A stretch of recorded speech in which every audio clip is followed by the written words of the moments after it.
एक्सटेरियल thinking, I am not sure की असं होत असेल की नाही, पण ते एपिसोड्स ते त्यांच्या रेकमेंडेशन इंजिन थ्रू रन करत असतील आणि सांगत असतील की ह्याच्यामध्ये हे बदला, त्याच्यामध्ये ते बदला, असे त्यांच्या काहीतरी गोष्टी चालत असतील behind the scene before coming with show and publishing those shows on live. Prime आणि Hotstar they are new in to this business. हॉटस्टारला आता डिझनीने टेक ओव्हर केल्यानंतर त्यांच्यामध्ये आता बऱ्याचशा गोष्टी चेंज होताना दिसत आहेत. त्यांचा कॉन्टेंट हा बऱ्यापैकी इव्हॉल्व्ह होतोय, चांगल्या पद्धतीने इव्हॉल्व्ह होतोय.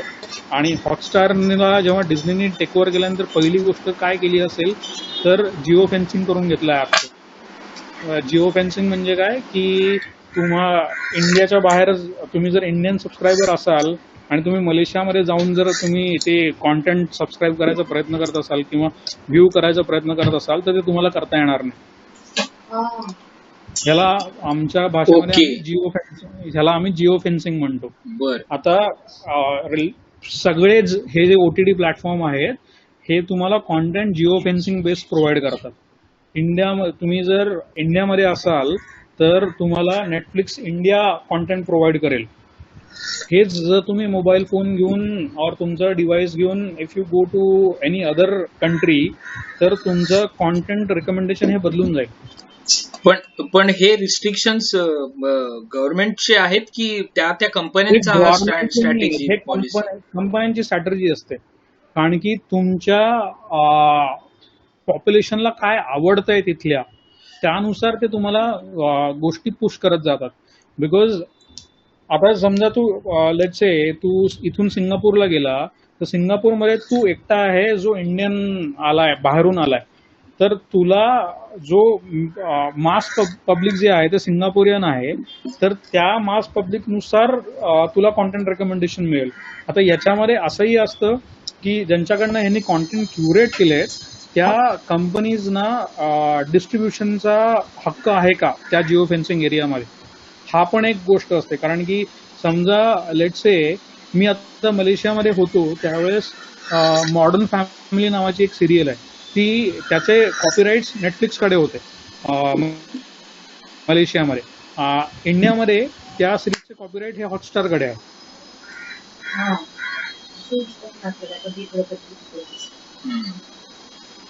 सो हे करायचं. सो आता जिओ फेन्सिंगचा मुद्दा निघाला आहे तर जिओ फेन्सिंगच्या याच्यावरती बायपास करता येतं का जिओ फेन्सिंग? तो तुम्हाला बायपास करता येऊ शकतं जिओ फेन्सिंग, पण आता ह्या गोष्टी एवढ्या ऍडव्हान्स झाल्या आहेत, अजूनही बायपास कोण करत नाही जिओ फेन्सिंग? प्राईम करत नाही आणि झी आता करायला लागलंय, पण झी मेजर ह्याच्यामध्ये नाही करत. तुम्हाला नवीन नवीन जे व्हीपीएन्स अवेलेबल असतात मार्केटमध्ये ते घेऊन तुम्ही करू शकतात. सॅमसंगचा तर मोबाईल फोन हा इनबिल्ट व्हीपीएन सोबत येतो. हा बोल. नाही मग मला असं म्हणायचंय की हे जे जिओ फेन्सिंग आहे हे जर त्या कंपन्या जर करतायत त्यामध्ये गव्हर्नमेंटचा जर काही रोल नसेल, विदाउट काय परमिटिंग दॅट, म्हणजे तेवढ्या एरियामध्ये तुम्ही ब्रॉडकास्ट करू शकता की नाही, एवढा एक प्रश्न सोडला तर मग गव्हर्नमेंटचा संबंध येत नाही. बरोबर. मग ओटीटी प्लॅटफॉर्म सोबत गव्हर्नमेंटचा संबंध हा खूप कमी येतो because they don't get govern by broadcasting law. बरोबर. नाही आता त्याच्यामुळेच मग आता जे सगळं सुरू आहे, आता मी तुला आता हा एक क्रायसिस अचानकपणे आलेला आहे माझ्या समोर, म्हणून मी तुला सांगतो. आम्ही आता एक शो पिच करतो आहोत, तर त्या शो पिच करण्याच्या वेळेला त्यांनी आम्हाला सांगितलं की काही कंटेंट अशा पद्धतीचा काही कंटेंट नाही ना, की बाबा म्हणजे काही जातीय ह्याच्यामधलं काही कंटेंट नाही ना, त्याच्यामधलं काही हे असेल, असे असतील तर प्लीज आमच्याकडे येऊ नका. कारण फॅमिली मॅन मधला पण बराचसा पार्ट त्यांना बदलावा लागला, कारण त्यांना तमिळ आणि श्रीलंकन ह्या सगळ्या रिफ्युजीजच्या बद्दलचं ते खूप स्ट्रॉंगली काहीतरी स्टेटमेंट करत होते आणि ते सगळं. तर जर हे कंपन्यांना हे स्वातंत्र्य आहे तर त्यांनी ते घ्यावं ना. त्याच्यामुळे काय होतं की ह्या सेन्सरशिप जी आपल्या उरावर कायमची बसली, रादर आम्हाला ते फार फेस करायला लागतं सतत, तर ते आपल्याला टाळता आलं असतं ना या सगळ्याच्या. मग ते तसं का करत नाही? ते आतापर्यंत होतं. जर तुम्ही बघितलं ना, हा ओटीटी प्लॅटफॉर्मवरचा जो सेन्सॉरशिप नसल्याचा जी गोष्ट होती ती कधीपर्यंत होती, जो इंडियामध्ये आपण स्पेसिफिकली इंडियन टेरिटरी बद्दल बोलूयात, तर ती इंडियामध्ये ओटीटी प्लॅटफॉर्मवरती सेन्सरशिप नव्हती, अजिबात नव्हती. ती कधीपर्यंत नव्हती, तुमचं सेक्रेट गेम जोपर्यंत आला नाही तोपर्यंत. सेक्रेट गेम आलं पहिला सीझन और दुसरा season, I am confused bit नाव, त्याच्यामध्ये त्यांनी प्रत्यक्षरित्या आणि प्रत्यक्षरित्या राजीव गांधीवरती काही कमेंट्स केले. आणि मग त्याच्यानंतर ज्या काही गोष्टी मोशनमध्ये यायला लागल्या की तुम्ही इंडियासाठी आपण ओटीटी प्लॅटफॉर्मसाठी आपण हे आणलं पाहिजे, काय म्हणतात, सेन्सरशिप आणली पाहिजे. आणि हा एक मुद्दा झाला. आणि दुसरा मुद्दा ह्याच्या मागे एक होता की आपल्याकडे काय म्हणणार त्याला, सॉफ्ट पॉर्न सारखे ओटीटी प्लॅटफॉर्म्स आले, ते खूप जास्त प्रमाणात आले. आणि आता ह्याला काही गव्हर्निंग बॉडी नसल्यामुळे ह्या गोष्टी अगदी फोफावल्या.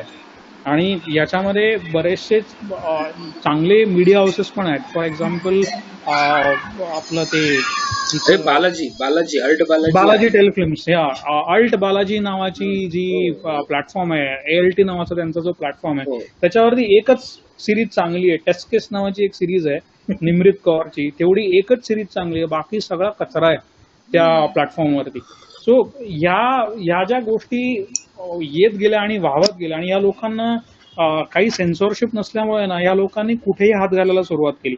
आता अल्ट बालाजीने मध्ये कॉन्ट्रोवर्सी क्रिएट केली होती. They have created intimate scene between pretend to be a soldier and soldier's wife, and that soldier's wife torn off his clothes while getting intimate. मग तिथून आपल्याकडे काय लोकांना जाज्वल देशाभिमान आहे, मग ते लोक तिथे सुरू झाले. आणि मग त्या लोकांनी ॲजिटेशन करायला सुरुवात केली. मग इथून ह्या गोष्टी started getting in to a shape की आपण काहीतरी बनवलं पाहिजे. मग त्याच्यासाठी गोष्ट काय आली की लास्ट इयर OTT प्लॅटफॉर्म जे प्रोव्हायडर्स आहेत त्यांनीच एक समिती बनवायची, आणि मग त्या लोकांनी हे कॉन्टेंट रिव्ह्यू करायचे आणि मग ते पब्लिश करायचे. पण ही गोष्ट 3 का 4 महिनेच चालली. आणि मग त्याच्यावरती एक नवीन लेजिस्लेशन आलं की आता हे जे OTT प्लॅटफॉर्मवरती येणारा कॉन्टेंट आहे तो आम्ही रिव्ह्यू करू. आता याच्यामध्ये इंटेलेक्च्युअल वर्सेस गव्हर्नमेंट हा वाद चालू आहे की OTT प्लॅटफॉर्म्स हे इंटरनेट बेस्ड आहेत, त्याच्यावरती सेन्सॉरशिप आली नाही पाहिजे वगैरे वगैरे. सो अजून याच्यामध्ये फुल सर्कल काय झालं नाहीये. प्रत्येक जण इव्हॉल्व्ह करतंय, प्रत्येक जण साचपडतंय की या गोष्टीला गव्हर्न कसं करायचं, या गोष्टीवरती अंकुश कसा आणायचा वगैरे वगैरे. या गोष्टी त्यांच्या डिस्कशनमध्ये आहेत, but nothing is getting formalize. आणि जेव्हा आता तू म्हणतोस की मला एखादी सिरीज पिच करायची आहे कुठल्या तरी एका प्रोड्युसरला किंवा कुठल्या तरी प्लॅटफॉर्मला, वाय दे आर सेईंग नाव की आम्हाला याच्यावरती आक्षेप येऊ शकतो, कारण की आपल्याकडे ना ती काय म्हणतात दंडुलकेशाही चालते. जर तुम्ही ऐकलं नाही किंवा तुम्ही अशा गोष्टी केल्या तर आम्ही तुमच्या ऑफिसमध्ये येऊन तुमचं ऑफिस फोडू. तो बेसिकली त्यांच्यावरती तो इश्यू हा झालाय की आम्हाला सेन्सरशिप तर नको आहे, पण आम्हाला बाकीच्या नंतरचे येणारे राडे पण नको. मिर्झापूरचा जो इश्यू झाला, मिर्झापूरवरती पण बऱ्यापैकी राडे झाले. त्याच्यामधला त्यांना काही गोष्टी काढून टाकाव्या लागल्या. त्याच्यानंतर 2-3 लॉयर्सने त्यांच्यावरती केस केली की तुम्ही आमच्या शहराचं नाव खराब करताय वगैरे वगैरे वगैरे. आता त्याच्यामध्ये अजून एक गोष्ट काय झाली जी रिसेंटली सेकंड सीझन आल्यानंतर प्रकर्षाने लोकांना जाणवली की पहिल्या सीझनमध्ये जो कुलभूषण खरबंदा आणि त्या काय काय त्या दुग्गल सोबत मधला रसिका दुग्गल ह्यांच्यामधला जो इंटिमेट सीन होता त्याच्यामध्ये एक पुस्तक दाखवलंय त्यांनी. तर ते पुस्तकाचा आणि त्या सीनचा काहीही संबंध नसताना त्या पुस्तकाला त्यांनी काय केलंय की they have given some background story, sex stories वगैरे असं काहीतरी दिलंय त्याला. आणि then that created a controversy की ते पुस्तक तर असं नाहीये, पण मग तुम्ही असं का सांगितलं, ते पुस्तक खूप चांगलं आहे.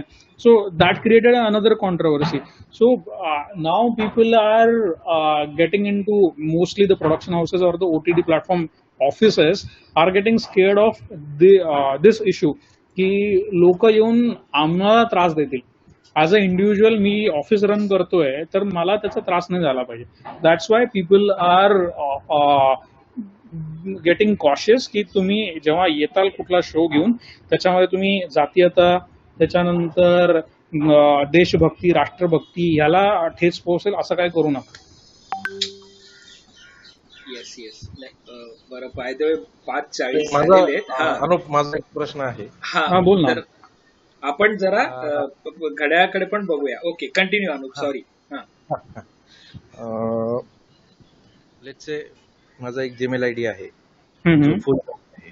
हा, जो आता ते जे जो 15 Gmail GB ID? फुल झाला आणि नंतर मी तोच ईमेल आयडी बेस वापरून दुसरा नवीन जीमेल आयडी क्रिएट केला. हा त्याच्यावरती मी let's say I have 2 smartphones. एका स्मार्टफोन मध्ये एक मेल आयडी फुल झाला होता, दुसऱ्या स्मार्टफोन मध्ये मी तो नवीन मेल आयडी क्रिएट केलेला आहे using the old mail ID. आणि ओल्ड ईमेल आयडी वरती गुगल ऍप्स ज्यांना मी परमिशन दिलेली होती, डू यू थिंक त्यांचं डिजिटल पेनिट्रेशन जे आहे ते सेक्ट ईमेल आयडी पर्यंत पण जाईल? नाही जाणार, बिकॉज त्यांचा जो बेस आहे युजर त्यांना जे विकायची गोष्ट आहे त्यांना विकायचे आहेत नंबर ऑफ स्पेसेस. सो तू नवीन ईमेल आयडी जरी क्रिएट केला तरी त्याला पहिल्या ईमेल आयडीला जर ते काही ऍप्सना परमिशन दिली आहे किंवा तू एकमेकांमधला डेटा ट्रान्सफर करतोय, they don't care about it. This is very trivial thing for them. ते एवढा बारीक विचार करत नाही. कंटेंट जर रिकमेंड होत असेल दोन्हीकडे तर इज इट थ्रू सम इथे नाही ना. कॉन्टेंट रिकमेंड म्हणजे तुला काय कॉन्टेंट रिकमेंडेशन विषयी बोलतोयस का 15 GB स्पेस विषयी बोलतोयस? नाही, content recommendation. Content recommendation on platform Netflix किंवा प्राईम वगैरे कुठलाही. हा, नेटफ्लिक्स किंवा अजून कुठला नाही, प्लॅटफॉर्म? तसं नाही होणार. It will start generating your content based on what you are seeing. आणि समजा जर आता लेट्स से की तुझा डिव्हाइस ए आणि डिव्हाइस बी आहे, तर डिव्हाइस बी मधला जो ईमेल आयडी आहे तो घेऊन तू जर डिव्हाइस ए मध्ये साइन अप केलं तर त्या डिव्हाइस ए मध्ये जे ऍप तू ऑलरेडी इन्स्टॉल केलं ना त्याची एक कॅशे असते, ज्याला आपण म्हणतो की तुम्ही पहिल्यांदा जेव्हा पहिल्या युजर आयडीने जे काय तुम्ही बघितलंय त्याचा कॉन्टेंट त्यांनी कॅश करून ठेवलाय सो दॅट तुम्हाला ती गोष्ट लवकर दिसावी पुढे जेव्हा तुम्ही परत ते ऍप बघायला जातात. तर तो त्या कॅश मधनं काही गोष्टी उचलू शकतो. पण सो मी काय केलं, मी दुसरा जो म्हणजे टेस्ट रन करण्यासाठी ओके दुसरा मोबाईल जो होता तो पूर्ण मी फॅक्टरी रिसेट केला. ओके आणि नवीन हे केलं आणि मी आधीच्या मोबाईल मध्ये युट्यूब वरती राहुल देशपांडेचं चॅनल माझं सबस्क्राईब आहे. तर दुसऱ्या मध्ये पण मला based on your previous history त्यांनी परत राहुल देशपांडेच रिकमेंड केलं. दिस इज एन एक्झाम्पल. असं बऱ्याच ठिकाणी याच्यामध्ये ना याच्यामध्ये सीन कसा असतो, तुझं डेमोग्राफिक्स हे ते पकडलं जातं त्याच्यामध्ये की तू कुठल्या एरियामधनं जिओ फेन्सिंग मधनं आलाय, तुझं एज ग्रुप काय आहे आणि तुझं आजूबाजूचे लोक काय व्ह्यू करतायत.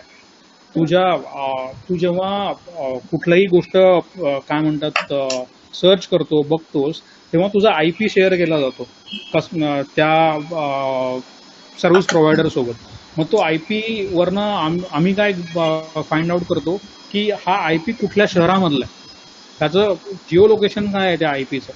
मग त्या IPच्या जिओ लोकेशनच्या अराउंड लोक काय बघतायत त्या डेमोग्राफिक्सनुसार आम्ही कॉन्टेंट पिच करतो कस्टमरला की हा कॉन्टेंट तुम्ही बघा. सो ह्याच्यामध्ये असं एक होऊ शकतं की YouTube, if you are speaking about YouTube आणि तू ईमेल क्रिएट करताना जर तू तुझा जुना email ID as a reference किंवा दिला असेल किंवा काही तिथून गोष्टी इम्पोर्ट केल्या असतील जुन्या ईमेल आयडी वरनं, तर it might get an impression की तू आधी काय बघितलंयस. जर तू एक काम कर, युट्यूबमध्ये एक इनकॉग्निटो नावाचा मोड असतो, इनकॉग्निटो मोडवरती जा, तुझं युट्यूबची कॅशे क्लिअर कर, इनकॉग्निटो मोडवरती जा आणि मग बघ तुला काय रेकमेंडेशन मिळतात. ते recommendation would be purely based upon your Jio area की तू काय बघतोयस आणि तुझं डेमोग्राफिक्स काय आहे, त्यानुसार मग तुला ते तिथं रेकमेंडेशन मिळतील. ओके. काही प्रश्न आहेत कुणाचे, अजून काही बोलायचे, काही शेअर करायचंय कुणाला?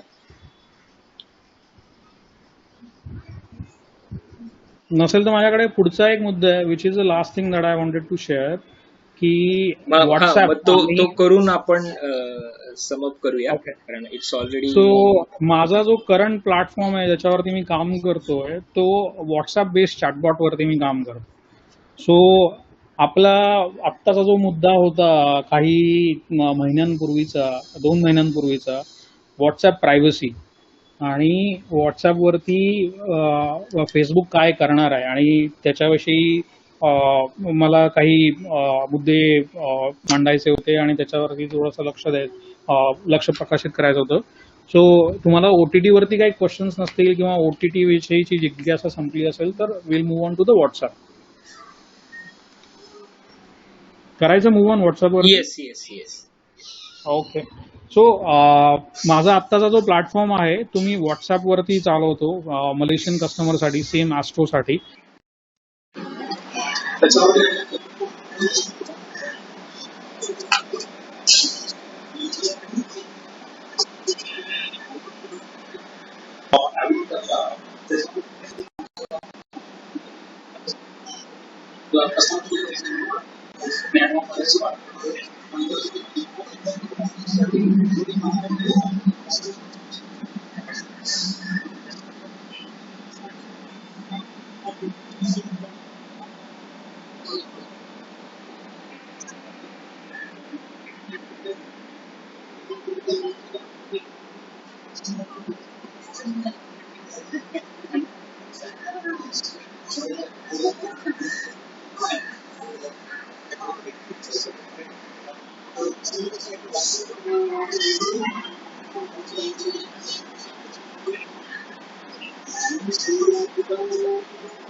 वॉल्यूम पूर्ण 0 केलाय का?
नाही आता बऱ्यापैकी तू खूप बऱ्याच गोष्टी हा तेच तेच खूप बऱ्याच गोष्टी आपण कव्हर करत करत गेलोय, त्यामुळे आता मला वाटत नाही काही शंका आहेत कुणाच्या. पण मजा आली. वेगळ्याच विषयावरती आज आम्ही खूप गोष्टी ऐकत होतो आणि तुझा तो सगळा एक्सपिरियन्स पण इंटरेस्टिंग होता सगळा आणि त्याची मजा आली. So thank you very much Anup, तू आमच्याशी हे सगळं शेअर केलंस. आणि आता आपण उद्या परत भेटणार आहोत. अनुपच्या बाबतीत मला एक सांगायला आवडेल, आपले आतापर्यंतचे सगळ्या मोस्ट ऑफ दी सेशन्स ना अनुप आधीपासून प्रेझेंट होता. दरम्यानच्या काळात लग्न झालं तरी सुद्धा त्या ह्याच्यात सुद्धा तो आपले सेशन्स अटेंड करायचे. हो हो हो हो, पण ते तू केलंस तर त्याच्यामुळे तुझं डेडिकेशन आम्हाला आधीपासून दिसत होतं आणि त्याची त्याची खूप मजा वाटत होती. सो थँक्यू व्हेरी मच की इतकं डेडिकेटेडली तू ह्या सगळ्या गोष्टी आमच्यासाठी केल्यास. So thank you very much from bread butter and team. आणि जॉईन झालेल्या सगळ्यांना थँक्यू. आता आपण सेशन समअप करूया, एंड करूया. Okay, yes, yeah, thank you, yeah या.